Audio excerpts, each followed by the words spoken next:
A todos os torcedores da nação flamenguista, a todos os meus seguidores, do fundo do coração, muito obrigado a todos.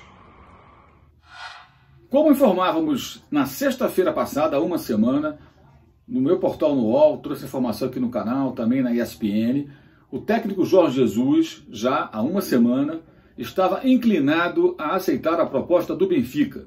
E isso acaba acontecendo nessa sexta-feira, dia 17 de julho. Ao longo da semana, Jesus titubeou algumas vezes, como o Pedro Torre, repórter da ESPN, relata em texto publicado no espn.com.br.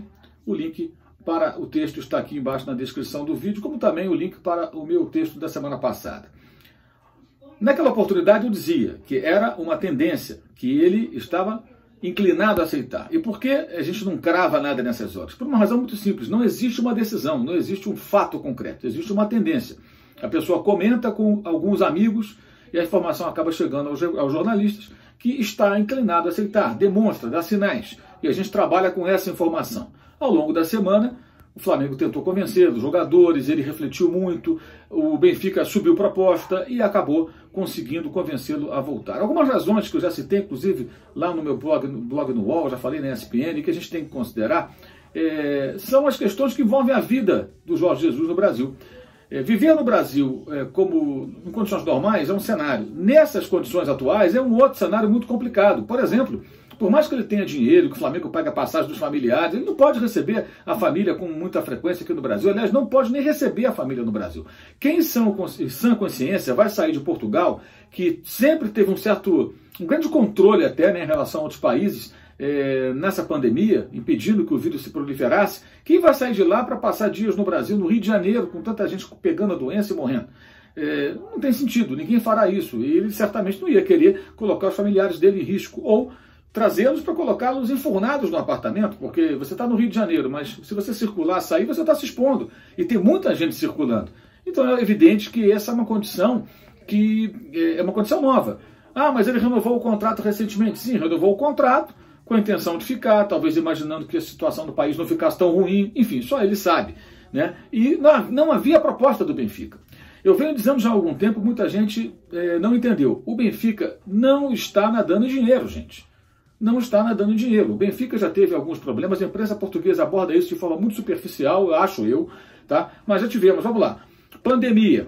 Então já teve atraso no pagamento do fornecedor de material esportivo, como aconteceu com o Flamengo. Então o fluxo de caixa foi afetado.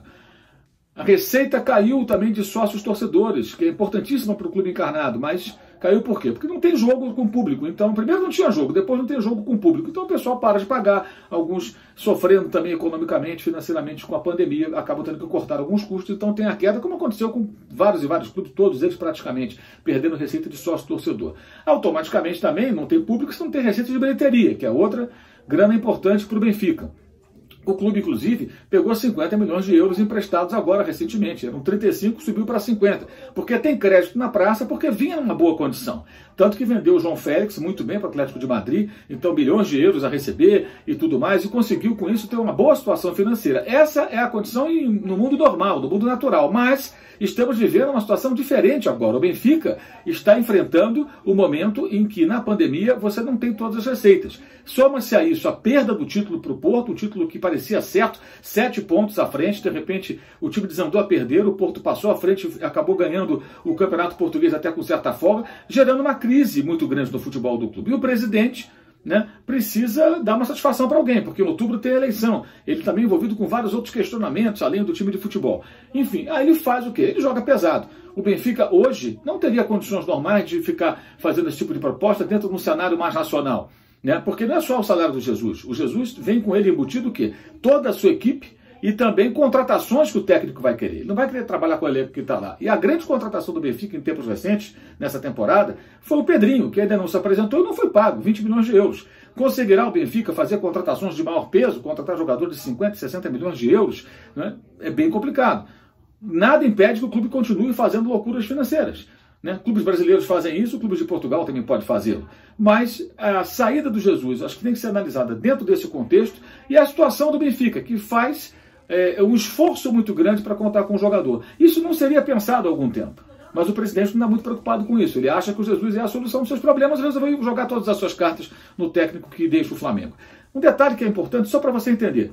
Se o Benfica estivesse nadando em dinheiro, teria como treinador, até outro dia, o Bruno Lage, que era o técnico da base, do time B, aliás, que ganhava cerca de 1/3, mais ou menos até, do que o Jorge Jesus no Benfica, até ser pedido demissão após uma sequência de maus resultados. Não, já teria buscado um cara maior, um técnico de mais destaque, mas não, colocou um técnico da base.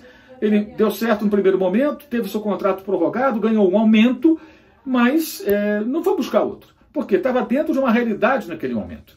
E o Benfica, como sabemos, não é um clube que vai fazer grandes campanhas na Liga dos Campeões, né, que vai disputar título e tudo mais. Então tudo isso entra no caldeirão aí de uma análise. Então o Jesus sai, mas é importante lembrar, ele nunca deu sinais de que ficaria muito tempo no Flamengo, mais do que um ano e pouco, 2. Nunca deu sinais nesse sentido, tanto que a negociação inicial já havia, do ano passado para esse, a cláusula em dezembro que permitiria a ele sair ou o Flamengo dispensá-lo em dezembro. O contrato terminaria em junho, justamente para coincidir com a temporada europeia, para olhar o mercado internacional. Então ele sempre pensando na saída, ele já chegou pensando na saída. Esse é um ponto muito claro. E na prorrogação do contrato, ele teve que ceder financeiramente. Aí esse é um outro ponto que pesa. O salário que o Flamengo pagaria a ele antes da pandemia seria mais ou menos, seria maior até, possivelmente maior do que o que ele vai ganhar do Benfica. Tá? Mas o Flamengo teve que recuar e oferecer menos, um pouquinho mais do que ele ganhava. Ele aceitou, ele cedeu. Por quê? Porque o salário era outro e ele não tinha proposta. Agora o Benfica oferece a ele condições mais parecidas com aquilo que ele ganharia aqui mesmo no Brasil antes da pandemia. Tá? E nesse contexto todo, o que é preciso entender? Continuando a questão do raciocínio de que ele nunca quis ficar muito tempo aqui. Ele renovou o contrato e colocou para terminar de novo no meio do ano. Ou seja, sintonizando com a temporada europeia, partindo do raciocínio segundo o qual, com a volta do futebol agora, os campeonatos vão se ajustando, lá para maio, julho do ano que vem, termina a temporada 2021, e aí a Europa vai no seu ciclo normal, desde que as coisas possam voltar pouco a pouco à normalidade, com uma vacina ou com maneiras de contornar essa situação que atinge toda a humanidade. Então, o que ocorre? Jorge Jesus nunca deu sinais de que ficaria muito tempo no Flamengo. A saída ia acontecer cedo ou tarde. Acho que ele não agiu bem porque deveria ter colocado às claras a situação mais tempo, já que ele estava na dúvida. Ele não falou, ele guardou para si, eu acho isso errado. Ele tem todo o direito de ir embora, mas deveria ter agido de outra maneira. Não achei correto. Por outro lado, acho também totalmente equivocado o torcedor que passa a ofendê-lo, xingar, chamar de traidor e tal, tentar transformar o cara num vilão. Ele não é o vilão, ele foi o herói de conquistas importantíssimas que o Flamengo obteve e deixa um time arrumado, deixa o Flamengo realmente em outro patamar. O novo técnico vai pegar uma casa pronta, é só não fazer bobagem, é só ter a capacidade de dar sequência ao trabalho, o que não é fácil, mas muito mais difícil é sair do zero e montar o time que o Jesus montou. Dar sequência é mais fácil do que você chegar nesse estágio, coisa que pouquíssimos treinadores, talvez nenhum no futebol brasileiro fosse capaz de fazer nesse momento, né? Embora tenhamos aí jovens treinadores até muito promissores, outros que já foram muito bons já não são tão bons assim e tudo mais. Então esse é o fato. Muita alegria entre os torcedores de outros clubes, justamente por quê? Porque as pessoas reconhecem que o Jorge Jesus é um personagem importante e era uma peça-chave no Flamengo. O Flamengo não tem que se desesperar, e o torcedor também não. É preciso ter altivez, é preciso entender o seguinte, técnicos passam, o clube fica. E o Flamengo tem todas as condições de continuar muito forte, porque continua com seus jogadores, continua pagando em dia, tem uma boa condição financeira na realidade do nosso futebol e tem uma ótima estrutura para treinamento para o seu dia a dia. Por que não continuar sendo forte e vencedor mesmo sem Jorge Jesus? Ou alguém achava que o Jorge Jesus ia ficar aqui ad eterno? Não, claro que não. Um dia ele iria embora. Esse dia acaba acontecendo agora.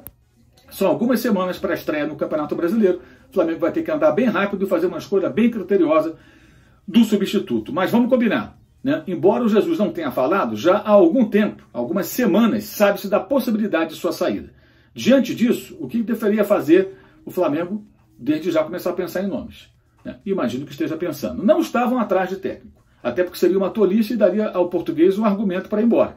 Vocês estão procurando um técnico quando pedir demissão, né? Não rescindiu contrato nenhum, então ficar na defensiva e não procurar ninguém faz todo sentido. Mas pesquisar nomes, listar, se informar sobre os profissionais, de maneira informal, né? Não procurando contato formal, tudo isso era possível e imagino que, obviamente, deve ter sido feito. Como isso vai ter, qual desfecho isso vai ter, saberemos aí nos próximos dias, possivelmente. É isso aí. Saudações.